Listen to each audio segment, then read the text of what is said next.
আদালতে হাজির হয়েছেন রাষ্ট্রদ্রোহ মামলায় সমন পেয়ে সাময়িক বরখাস্ত হওয়া সহকারী কমিশনার তাপসী তাবাসসুম উর্মি। বৃহস্পতিবার 10:30টার দিকে ঢাকার মেট্রোপলিটন ম্যাজিস্ট্রেট মোহাম্মদ ইমরান আহমেদের আদালতে আত্মসমর্পণ করেছেন তিনি। এর আগে গত 8 অক্টোবর বৈষম্য বিরোধী আন্দোলনের প্রথম শহীদ আবু সাঈদ সহ অন্য শহীদদের নিয়ে বিরূপ মন্তব্যের অভিযোগে তার বিরুদ্ধে ঢাকার আদালতে মানহানির মামলার আবেদন করেন গণ অধিকার পরিষদের উচ্চতর পরিষদ সদস্য ও গণমাধ্যম সমন্বয়ক আবু হানিফ। আদালত বাদীর জবানবন্দি রেকর্ড এবং পর্যালোচনা শেষে 28 নভেম্বর তাকে আদালতে হাজির হতে সমন জারি করেন। মামলার অভিযোগে বলা হয়, গত 5 অক্টোবর তাপসী তাবাসসুম ফেসবুকে একটা পোস্ট দেন। সেখানে তিনি আবু সাঈদ, অন্তর্বর্তী সরকারের প্রধান উপদেষ্টা, নোবেলজয়ী অর্থনীতিবিদ ডক্টর মোহাম্মদ ইউনূসকে নিয়ে বিরূপ মন্তব্য করেন।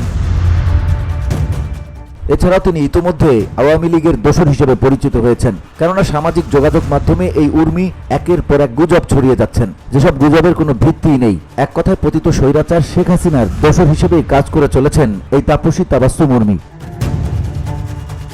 VOD Bangla news desk.